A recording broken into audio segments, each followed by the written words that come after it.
Quando que o rendimento dos fundos imobiliários de papel vão voltar a subir? Pois bem, você está no canal Aportando Conhecimento e esse é o tema do vídeo de hoje.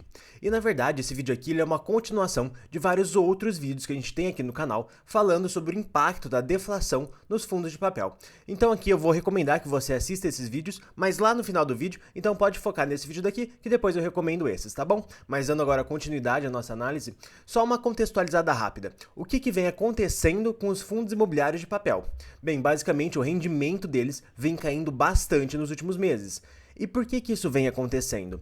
E aqui de novo, eu já expliquei isso no canal pelo menos umas 15 vezes. Se você já viu umas 3, 4, você pode só pular aqui. Tem a barra aqui embaixo que mostra o timer do vídeo. É só você aqui ir pular, tá bom? Mas vamos agora falar sobre um pouquinho sobre o funcionamento de um fundo de papel.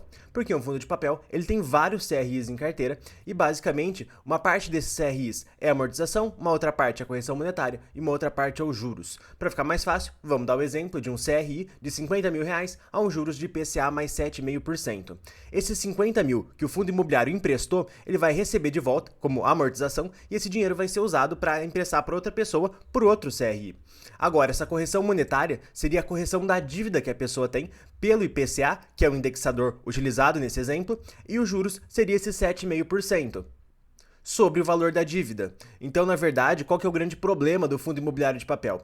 Que lá no fim do mês, tanto a correção monetária quanto os juros é distribuído para o investidor como uma coisa só. E aí, o que isso vai gerar? Que, na verdade, a correção monetária, como a gente pode ver aqui, se a gente for olhar desde outubro de 2021 e vir olhando aqui, a gente vai ver que tem vários meses que ela está extremamente alta, às vezes até mais do que 1 ponto percentual, o que é uma inflação muito gigantesca, principalmente para os moldes do Brasil.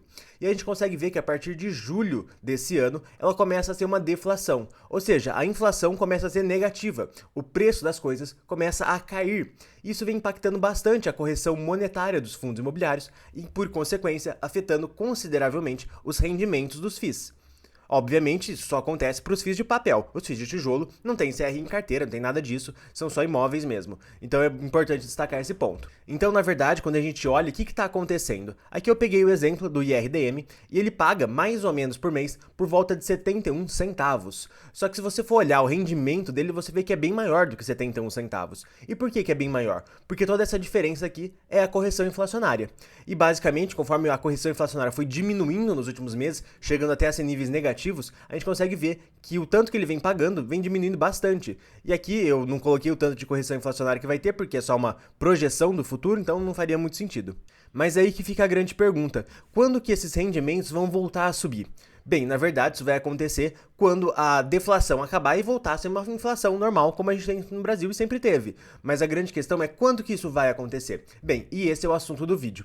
Quando que os rendimentos dos FIIs de papel vão voltar a subir? Mas antes da gente falar sobre esse tema, eu vou pedir que, se você estiver gostando do vídeo, que você se inscreva no canal para ficar por dentro dos próximos vídeos. E se você já for inscrito, eu vou pedir para você deixar o like no vídeo para ajudar na divulgação do canal, tá bom? Mas agora vamos falar sobre quando que os rendimentos vão voltar a subir. Basicamente, a gente tem que entender por que a gente está tendo essa deflação. Por que a inflação está vindo negativa nesses 3 últimos meses? E para entender essa deflação, a gente tem que entender basicamente os 2 motivos que estão causando essa deflação.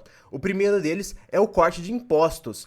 O governo ele preferiu cortar vários impostos para segurar a inflação. Isso tem muito a ver com a gente estar em um ano eleitoral atualmente, muito próximo das eleições, inclusive. Então ele fez essa prática de cortar vários impostos para segurar a inflação. Só que na verdade, o que vai acontecer com esses impostos? Todos eles voltam ao normal em janeiro. Então a gente já tem como prever que em janeiro a gente vai ter um pico de inflação. Então eu acredito que no pior dos casos entre aspas, quando a gente está olhando para os fundos de papel, o pior dos casos seria os rendimentos só voltarem a subir lá para março. Aí você fala, para março? Sim, porque com a inflação tendo um pico em janeiro de 2023, isso só vai ser sentido pelos fundos de papel depois de 2 ou 3 meses. Entre a inflação ser detectada e ela ser distribuída pelo fundo de papel, existe aí uma diferença de 2 a 3 meses para que isso aconteça. E também tem um outro ponto muito importante, que é devido às altas taxas do Banco Central para segurar a inflação. A taxa Selic está em quase 14% e o motivo disso é exclusivamente para segurar a inflação. Isso também está contribuindo para a deflação atual. Mas, obviamente, essa deflação não vai continuar por muito tempo, como a gente está vendo aqui, porque em janeiro já voltam os impostos normais e assim que o Banco Central perceber que ele está gerando uma deflação, ele já começa a baixar a taxa de juros no mesmo momento, porque não é algo que ele queira fazer, ele quer só segurar a inflação, não gerar uma deflação.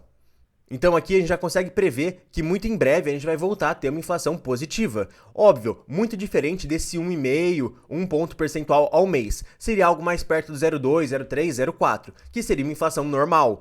E vale aqui só destacar que os fundos imobiliários de papel não vão voltar a pagar os mesmos valores que pagavam lá em 2021 e agora em 2022. Isso porque a inflação está extremamente alta e não vai voltar a se repetir tão cedo uma inflação tão alta assim, ou pelo menos não é para se repetir. Óbvio, a gente pode ter um grande problema econômico em 2023 e isso voltar a se repetir, mas eu acho isso um cenário bem pouco provável.